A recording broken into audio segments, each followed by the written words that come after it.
Welcome to another episode of Purchase to Profits. I'm Seth Ferguson. Make sure you hit the subscribe button so you don't miss our daily interviews with successful real estate investors.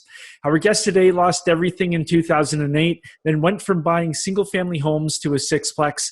She uses creative financing and partnerships to acquire businesses and real estate. Heidi Nelson joins us today. Heidi, welcome to Purchase to Profits. It's great to have you on the show. Hi, Seth. Thank you very, very much. Warm greetings from California. And I appreciate the opportunity to be on the show. My goal is to help somebody who could possibly be on bottom. They don't know which direction is up. Let them know that, hey, there's hope and you can do this in real estate. Yeah, you'll have some good stories for us as we go along. And I really appreciate the warm greetings because right now I'm just getting blasted with snow. Well, there's no snow on our mountains right now. Yeah, that's great.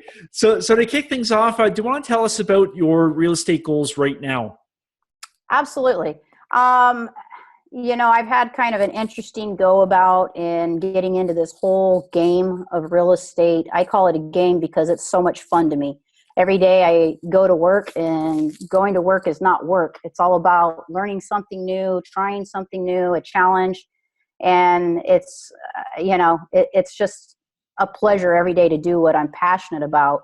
So I would say in the last 12 months, and we'll get into this because I know you want to talk about some specific deals, but I have learned a lot over the last 12 months. And in the last 12 months, I have successfully been able to increase net equity on two particular properties that I am an owner of. We've been able to increase that equity about $1 million. Nice. So with that, of course, you never are happy just, stopping right there. And so my goal is over the next 12 months to, again, be able to do some value add complexes. And I am working solely in California right now. I know that most investors, that's a big, big no-no, just because of a multitude of issues and a multitude of reasons. But that is my market. That is where I live. This is the air that I breathe. And I have, it's where I've got the connections. So over the next 12 months, I would like to, again, increase another $1 million in equity. That would kind of be one of the staples of my goal setting. I also would like to move into a larger complex, a minimum of probably 25 to 50 doors. So that's kind of my next challenge. I would like to do that over the next 18 months. So God help me if that works out. That's something that I would like to do. Yeah. And I don't want to sound like a broken record because probably everybody that comes on your show or every other real estate show, they want to leave a legacy for their children. But that to me is my heartbeat. I do have my son now working full-time with me, which is a great pleasure. And I'm trying to teach him the ropes. And I would like nothing more than my children to become passionate. If this is their, a journey through life for them, I would like them to learn faster than I learned, have help that I didn't have, and just be able to accomplish things that I only dreamed of. And so I think with that, what I would like to do, and that's a long-term goal, is how do I teach my children this industry and how do I make them to be better than I ever dreamed of being? Yeah. And good for you for having your son work with you, because I know some other people, they talk about real estate so much, their kids want nothing to do with it.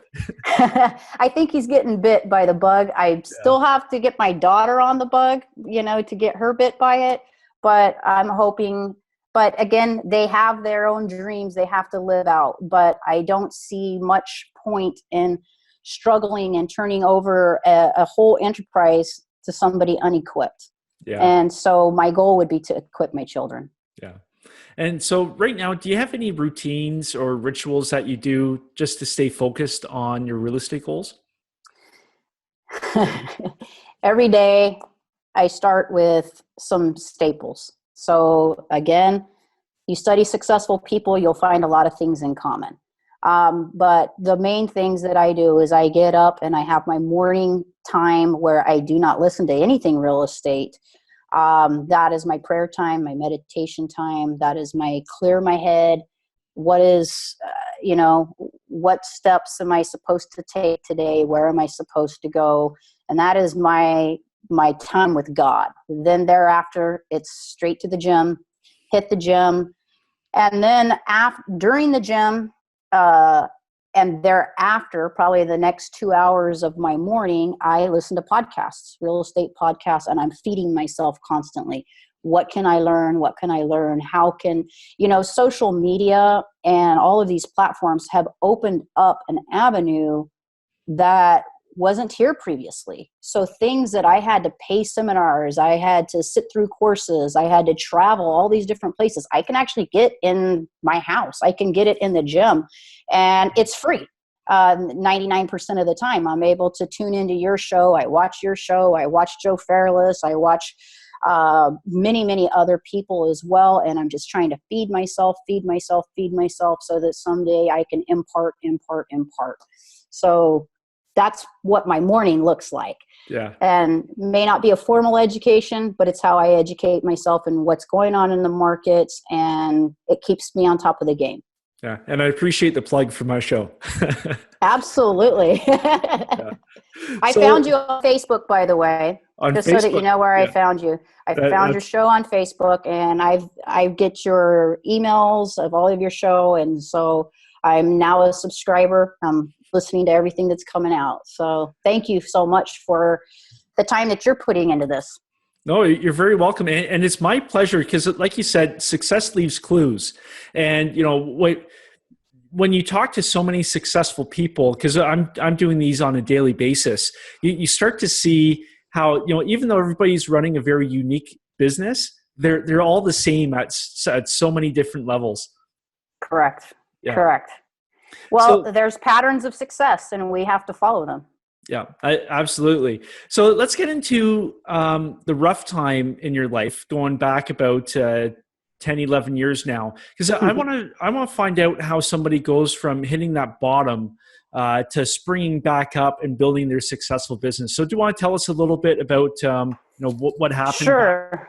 It wasn't a fast spring back. It really wasn't. So I'll just kind of recap a little bit so that we don't belabor the point. But basically, around 2008, 2009, I lost everything. Lost my home, lost my marriage. It was 2008, 2009, California. Our economy fell off the face of the earth. I mean, properties were plummeting 50%. I had just received my broker's license. I knew I wanted to get into an investment model, but when you get into real estate, they just teach you retail. And when you don't have the background, you don't have the education, you don't have the resources that we have today to quickly align us, it's a big, you have to fill in the dark. You're finding your way. You're attending Robert Kiyosaki seminars, and you're going like, wow, that's unattainable. And you're just trying to figure it out. And so I found myself, after I had lost everything, and the reason I had lost everything is I had no formal education. Not that a formal education would have helped in that economy, but it might have opened up some other job opportunities. But my husband had been the breadwinner. When he left, everything was gone. So I found myself going, oh crap, what do I do? How do I feed my kids? And there's something about having that desperation where mouths they're relying on you. I mean, my kids had been in private schools. They didn't know what public school was about. They didn't know many of the different things that we had to encounter. It was all foreign to them. Luckily, I had good parents. My parents were not established me. They were not able to help me save my home and do a lot of things, but they were able to open their home to me and help me to get back on my feet. From there, I actually bought a property management company on a handshake in a Starbucks. I walked into Starbucks. A friend of mine had set up this meeting.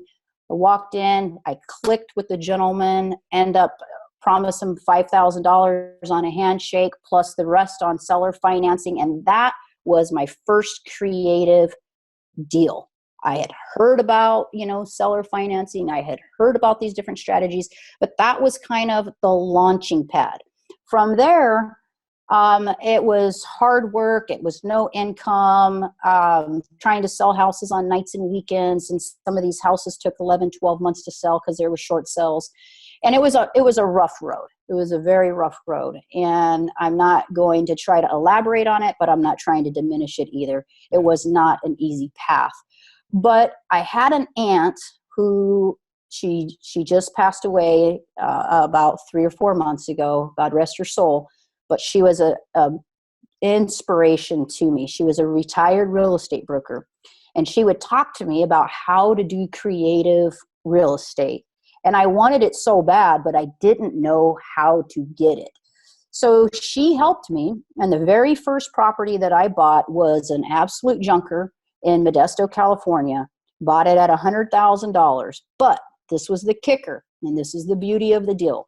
It was 100% seller financing at 0% interest, and it had a tenant in there paying $550 a month. Well, I already had some familiarity with the property management business because I had been doing this for several years. So this was in June. It's going to coming up on the 5th year. So that balloon's getting ready to come due. So 5 years ago, had nothing.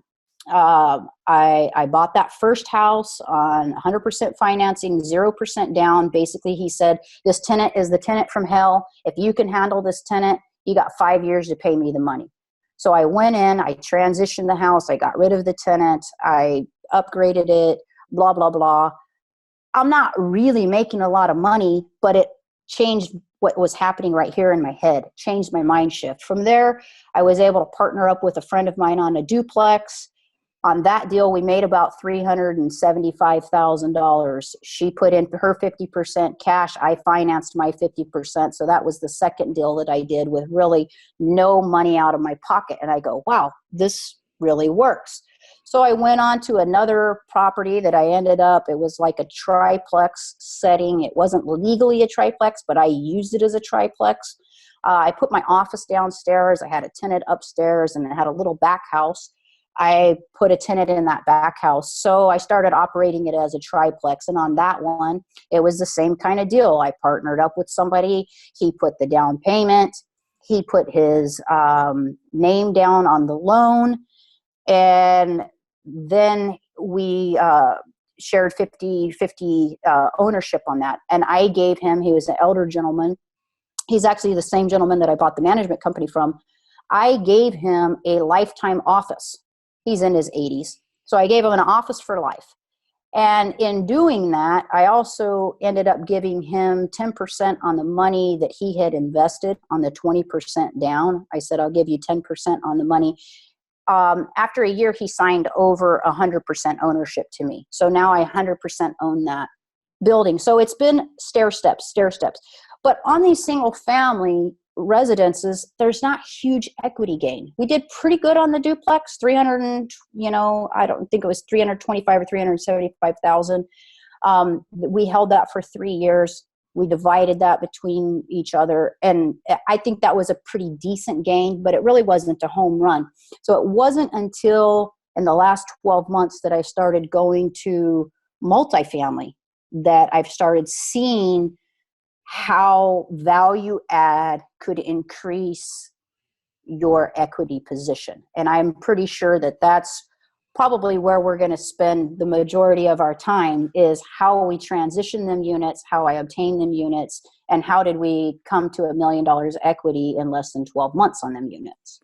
Yeah. So, and before we get to that multifamily, I just want to ask you, you're living in your parents' house. You're probably feeling pretty down about the whole situation. What did you do inside your head that said, pick yourself up, let's go out and start finding deals? Like what was that inner drive that propelled you forward? Children was one. Yeah. I knew I had these kids that had known a better life, and to see them have to reduce that life a different quality of life weighed on me. That was a huge propeller. And it might sound funny, but at that time I picked up cycling and I started writing. And I don't know if I was writing to something or writing from something, but I rode and I rode and I rode. And I'd put my headphones in my ears and I would take off and I would ride. And through that, my mind would begin to just open up and I would begin to think and I would begin to dream again. And so I could not allow myself to stay in doom and gloom and life's terrible, everything's different. I had to embrace the new. I had to find new things that made me happy, new challenges. And one thing that I would always say was pretty incredible, that I don't even know how I came up with this, but I would say, you know what? They could take my home. They could take my job. They could take my... So the power just went out here. Oh, so we just had a power outage. It wasn't on our end. Oh, no. This is all me. Like I said, we're getting blasted with the storm. So yeah, we just lost all power. I don't know where we cut off, yeah, Seth. You were saying you can take my home, and you were starting to talk about that, and then I lost you.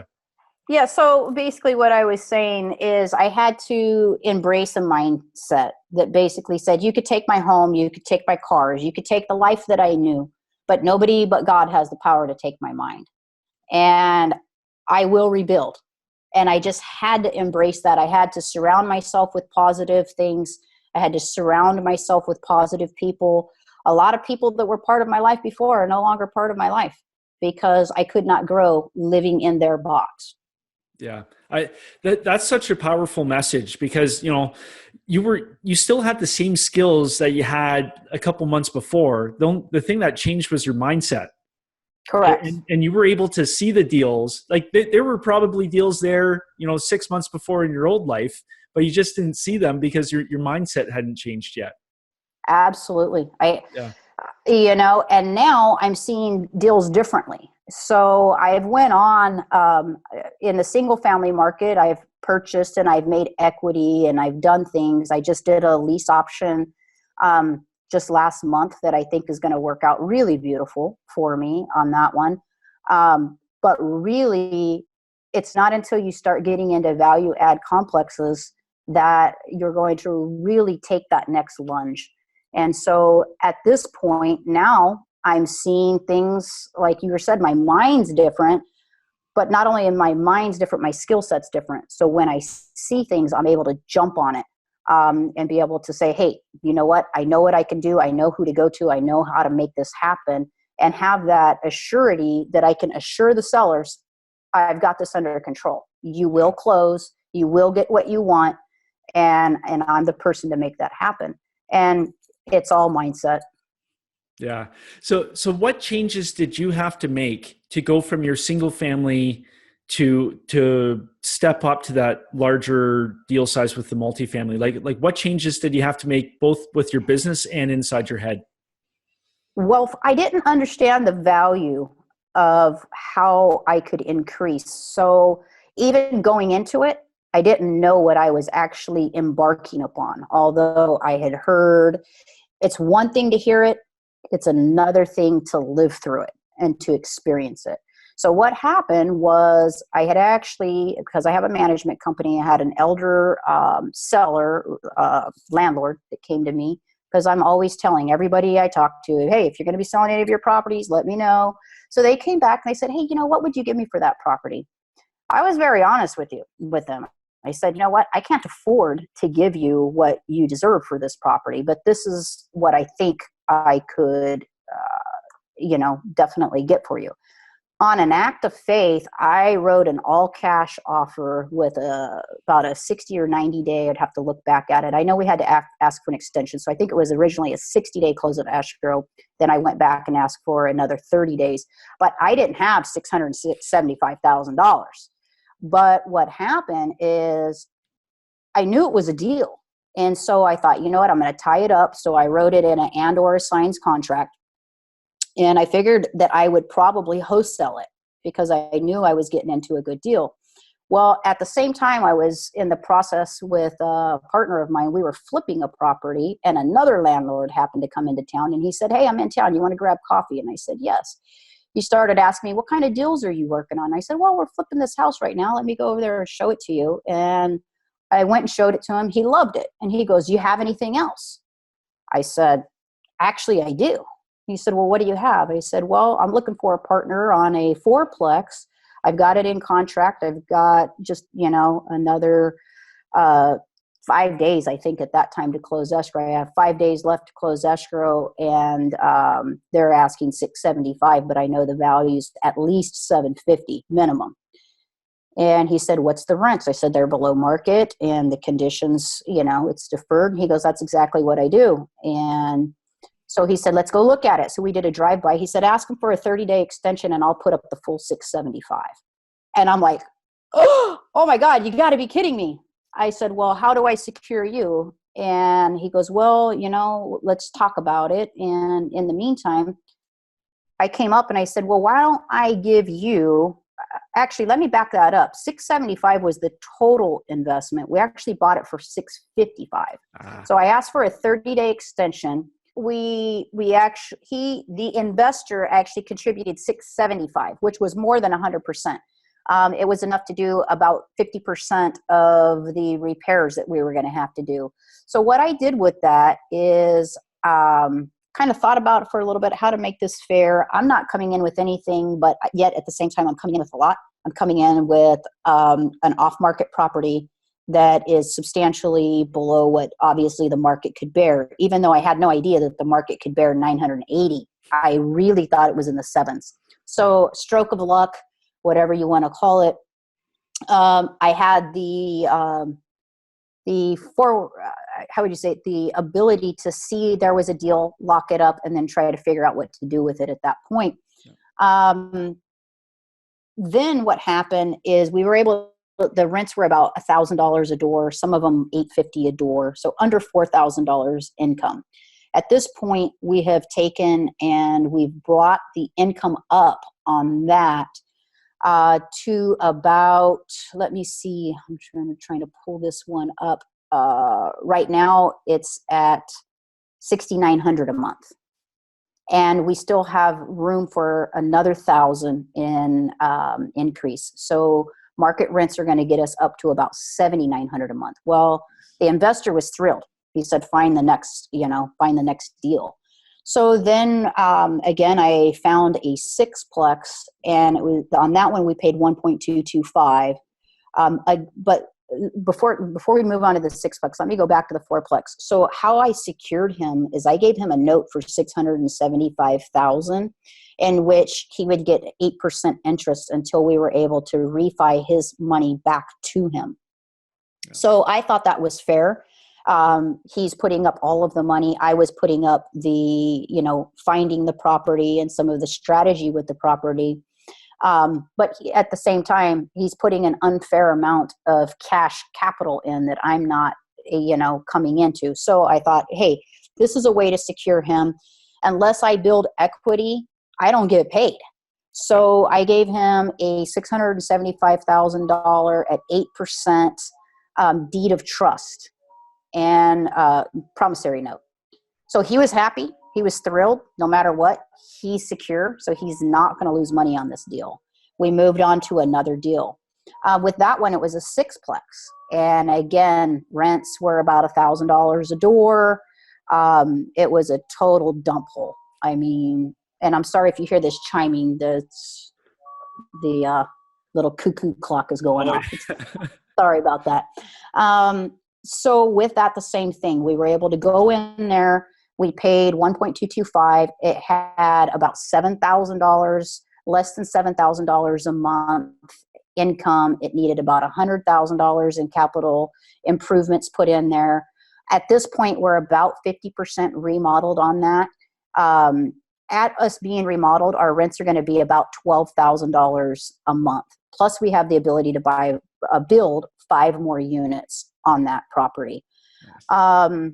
With that, we had an appraisal done. And by the way, the remaining, he put $700,000 down on that one.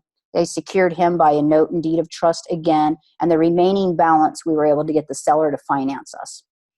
525 or so, the seller financed us on that. So again, that was virtually 100% financing for me. A first from the seller for 500 and whatever thousand, and then the second from the investor for 700,000. He didn't mind being in second position because he was also going to be majority ownership of the property. I probably give more away than I should, but at the same time, I'm getting my feet into properties that I couldn't. But with that, once we get the income up, we already have an appraisal on the property that says it's going to be worth 1.8 based on 1,800 a month. I'm already getting 2,100 for one of the properties. The other two are under rehab, and so that's going to be 50%. We're going to aim for 1,900 on them. So based on roughly, if we just say $2,000 a door on that complex, which is obtainable in our market, they're townhouse style units with yards. We're taking the carport and making it into private garages for them. So we're making it nice. But in that, we're going to have about 1.35 into the complex, and it's going to have a value of about $2 million plus the ability to add 5 more units onto the property. So with that, between the 4-plex and the 6-plex in the last 12 months, less than 12 months, you can see that we've added about $1 million equity to our portfolio. That made me realize, hey, how long did it take me on that house in Modesto? And I really, even though it got me in the game, and I'm super thankful for it because it got my mind thinking, creative, 100% financing, it got me going down the road. There's no way that I'm ever going to, with a single family house, be able to make these kind of strides. It's just not practical. I mean, you might have a stroke of luck if you bought in the right market at the right time, and maybe if you did a spec home in certain areas, you could make 500,000 or something, but you're going to be putting a huge output with no rent coming in, total risk. So once I realized, like, oh my God, and this is just a 4-plex and a 6-plex. Now I'm looking, give me the 20-unit portfolio, and so I'm going back after these off-market deals. A lot of our landlords, again, saying, hey, do you want to sell all of your properties together in one bulk? We'll buy all of them. And I'm doing that because I know that I have the financial backing behind me. And now I have the vision of what we can do. And I think probably the stronghold that I have in our market is because I manage 350 doors in that particular market. I know when the rents are low, and I know how far I can push them now. Yeah. And I really think that we have set the market pace on what we can push these rents to. Yeah, no, I'm getting pumped up just listening to you talk about it. That's great. I know it's like small potatoes you have investors on your show that are like $75 million deal in one swipe and this, and that's awesome. But for me, as a little individual person partnering up with one person in California, these are big deals to me. They're not big deals in comparison, but when I look and I go, hey, you know what? I own X% of this, and I created $1 million in just 2 deals. I could do 7 or 8 deals. I can do deals all day long. I have deals coming to me. It's just knowing how we can structure this, and knowing how to structure is 99% of the battle. Yep. 100%. And in 5 years, I'll have you back on the show when you're doing $100 million deal. I'm ready for it. Yeah. Now I realize it's just another 0 or another 2 zeros, whatever it is. If I could do a $1.2 million deal, I could do a $12 million deal. Yeah. I've got the confidence because what it took to secure the investor, the work ethic, the trust, the reliability, knowing the market, whether you're doing that on 6 units or 60 units, the underwriting process and the overall structure doesn't really change too much. Yeah. And so it's given me the confidence, I think. And like I said, if it hadn't been for them little single family residences along the way and partnering up, so virtually everything I have today, with the exception of my personal home, which I feel very blessed to even live in my personal home. My personal home is the only traditional conventional loan in everything that I've got my name on, whether it's through an LLC or a trust or whatever it is. The only conventional financing is on my personal home. Everything else is either through seller financing, a creative structure, a lease option, whatever it might be. But I do not put my money or generally my name so much into these deals to make them work. And I have found that you can come from nothing. You really can. You got to be able to pay the price. Work. You got to work hard. People have to trust you. Like they say, anybody can smell commission breath. If that's all you're in it for, they can smell it a mile away. You have to be true blue. And I really think when people realize that you're a trustworthy person, that you're going to work hard and you know what you're talking about, they will invest with you. I've had investor after investor come up and say, find the next complex, I'll fund it. Find the next complex, I'll partner with you. So whether this individual that I'm working with continues to work with me or not, it's opened the doors where I've never done syndication. And I've, teeter-tottered on that at some point. I might go that. But if I could just have one partner and they're putting up all the money and I'm just dealing with one person, I don't even see why to syndicate at this point. But I guess as deals get bigger, I might have to open up to that. And it's not that I'm opposed to it. It's just right now this is working for me. Oh, and keep going as long as you can if it works, right? Absolutely. It's not broke yet, so keep going. Yeah. And what would you say to the people, somebody might be watching this and say, hey, listen, you're in a really strong market. It's impossible to do creative financing in a strong market, but you're actually doing it right now. What would you tell those people? I've done multiple in the last 12 months. Like I said, I just did it's this on a single family residence on a golf course. I did a lease option on that. And I did a 7-year option because the seller had 4% interest rate and he's paid on the loan for 12 plus years. It might even be 18 years, but a long period of time. So he's actually every month on that payment, it's at 4% interest because they got a modification during the downturn. So it's fixed rate at 4%. I'm not going to get a non-owner occupied house jumbo loan because in our area it's jumbo, it's on a golf course. I'm not going to get it for 4%. Yeah. And so I ended up shared some of my successes with them and they said, well, why don't you buy this one? And I said, it's not really what I'm looking for. Pretty soon they were like, buy my house. I said, well, the only way I can do it is if we do something creatively.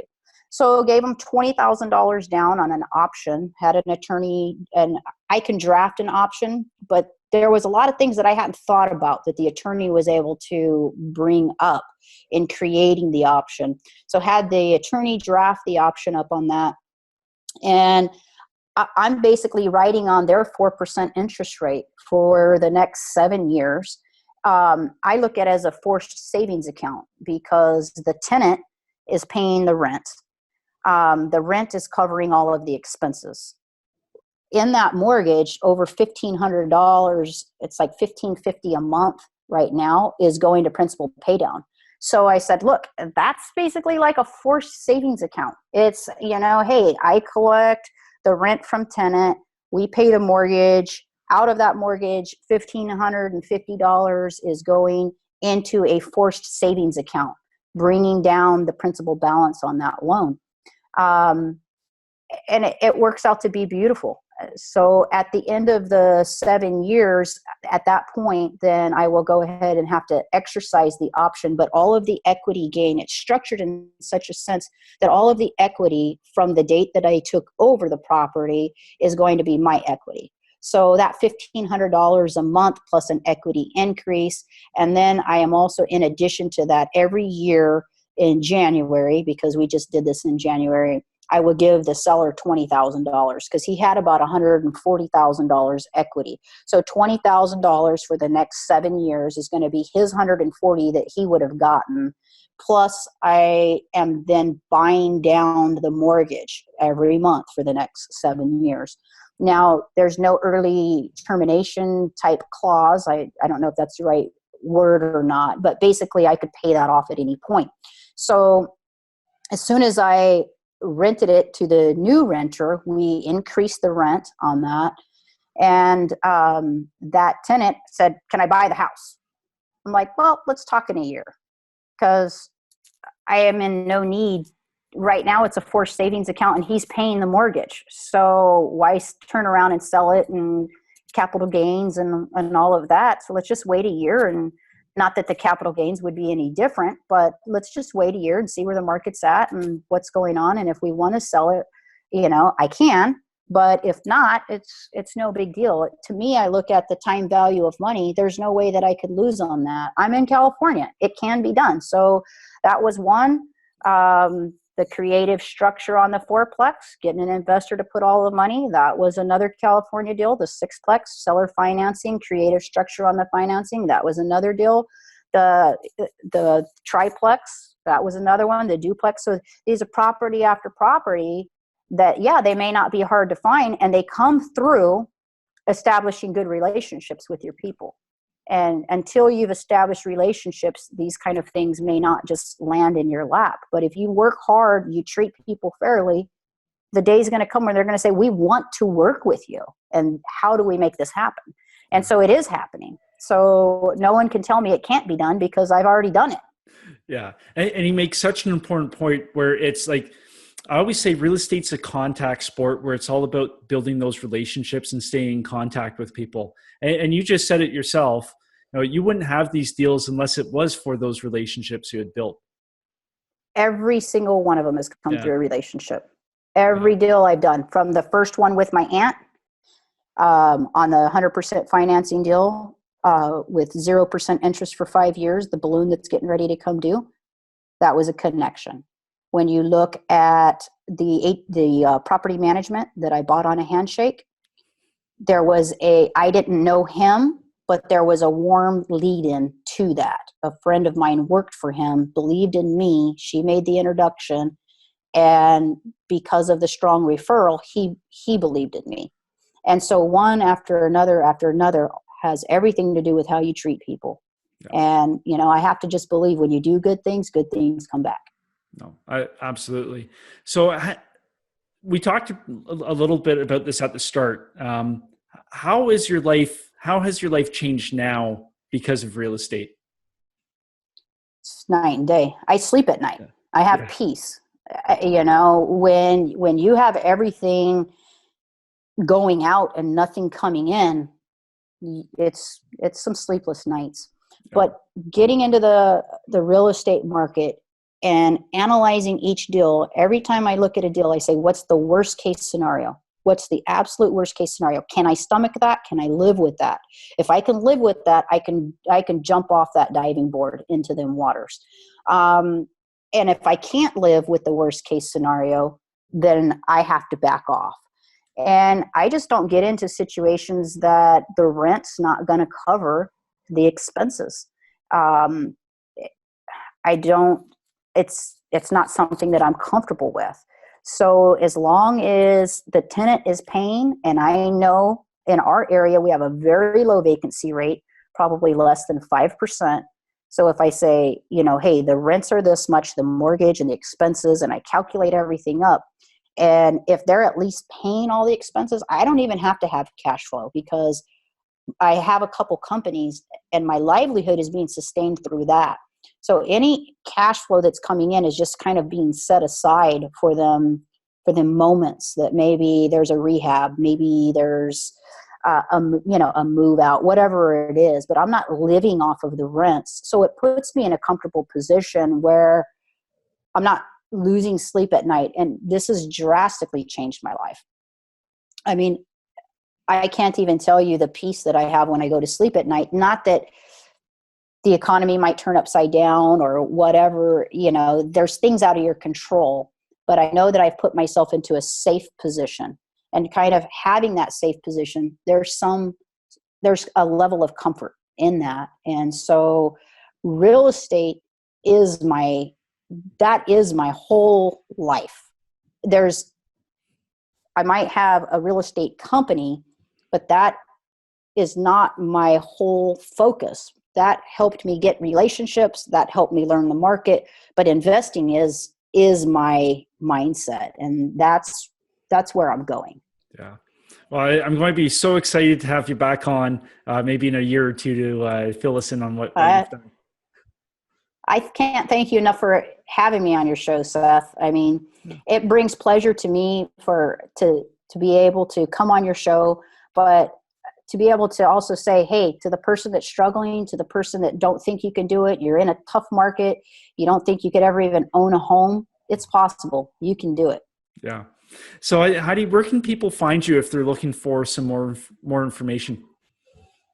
You know, the best place to contact me is my cell phone because it's so easy to remember. It's 408-500-5000. And I know a lot of people, they go, you gave your cell phone out? Well, every telemarketer in the country has my cell phone number. Yeah. So why not give it to you as well?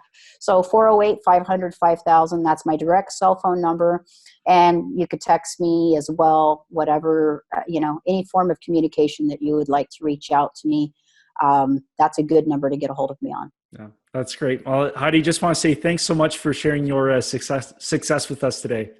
Thank you, Seth, and you have a blessed day. Try to stay out of that weather, okay? Yeah, I'll try. And to you, our viewers, I wish you well in your journey from purchase to profits. See you next time.